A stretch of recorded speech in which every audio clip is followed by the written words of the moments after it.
নমস্কার বন্ধুরা, সম্পার রান্নাঘরে আরও একটি নতুন রেসিপি নিয়ে হাজির হয়ে গেছি। আশা করি তোমরা সকলেই খুব ভালো আছো।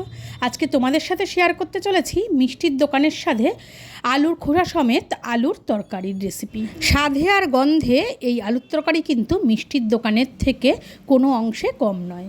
চলো তাহলে দেখে নেওয়া যাক আমি কীভাবে তৈরি করলাম মিষ্টির দোকানের স্বাদে এই আলুর তরকারি। এর জন্য প্রথমেই আমি খোসা সমেত আলু কেটে নিয়েছি, ছোট ছোট করে আলুগুলোকে একটু ডুমো ডুমো করে কেটে রেখেছি।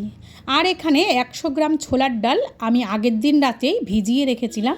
এটাকে এবার ভালো মতন ধুয়ে জল ঝরিয়ে একটা প্রেশার কুকারে আমি সিটি দিয়ে নেব। আমি এখানে একটাই সিটি দেব। আর এর মধ্যে জল পরিমাণ মতন আর একটু নুন আর খুব সামান্য পরিমাণে হলুদ গুঁড়ো দিয়ে এটাকে সেদ্ধ করে নেব। এমনভাবে সেদ্ধ করতে হবে যেন এর দানা ভাব থাকে, খুব বেশি যেন সেদ্ধ না হয়ে যায়।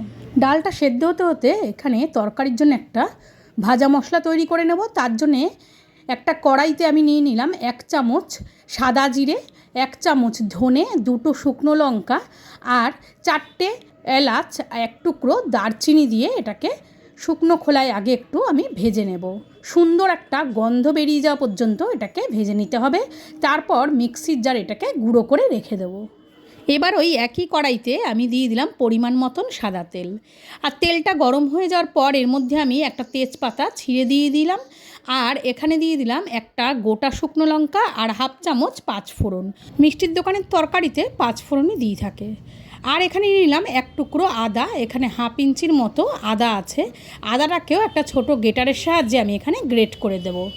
আর এখানে দিয়ে দিলাম 1/2 চামচের একটু বেশি হিংটা দিলে একটা সুন্দর গন্ধ বেরোয়, তাই হিংটা কিন্তু অতি অবশ্যই দেওয়ার চেষ্টা করবে, তাহলে একদম গন্ধে কিন্তু দোকানের মতনই হয়ে যাবে।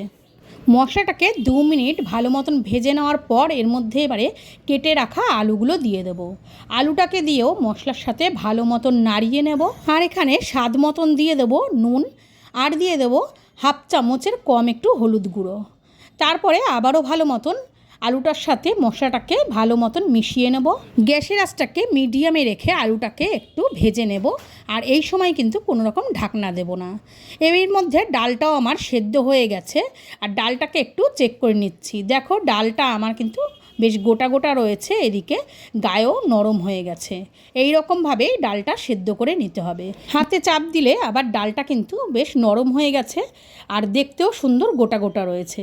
এদিকে আলুটাকে 2 মিনিট ভেজে নেওয়ার পর এর মধ্যে আমি যে মশলাটা তৈরি করে রেখেছিলাম ভাজা মশলাটা, সেই ভাজা মশলা এখানে 2 চামচ দিয়ে দিলাম। এই ভাজা মশলাটা কিন্তু এখানে অনেকটাই ইম্পর্টেন্ট, তাই তোমরা কিন্তু অতি অবশ্যই ভাজা মশলাটা দেওয়ার চেষ্টা করবে। ভাজা মশলাটা দেওয়ার পর খুব সামান্য একটু জল দিয়ে মশলাটাকে কষিয়ে নেব ঢাকনা দিয়ে, যেন মশলাটা পুড়ে না যায়, সেইটুকুই কিন্তু জল দিতে হবে। এবারে 2-3 মিনিট ঢাকনা দিয়ে আমি মশলাটাকে ভালো মতন কষিয়ে নেওয়ার পর ঢাকনাটা খুলে নিলাম। আর আবারও ভালো মতন তরকারিটাকে আমি নাড়িয়ে নেব। আর এই সময় আমি একটু চেক করে নিচ্ছি আলুগুলো কিন্তু ভালো মতন সেদ্ধ হয়ে গেছে। এর মধ্যে এবারে আমি আর কোনো আলাদা করে জল দেব না। ডালের মধ্যে যে জলটা আছে সেই সমেতই ডালটাকে ঢেলে দেবো।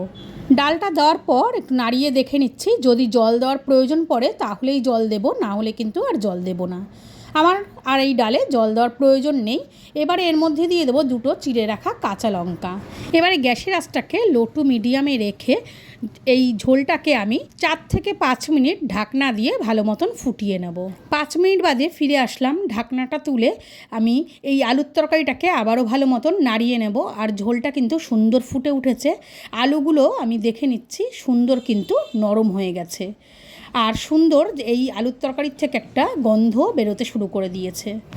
এই তরকারিটা আমার মোটামুটি হয়েই এসছে। এই সময় আমি দিয়ে দেবো সেই যে প্রথমে ভাজা মশলাটা, সেই ভাজা মশলাটা এখানে আমি 1 চামচ দিয়ে দিলাম।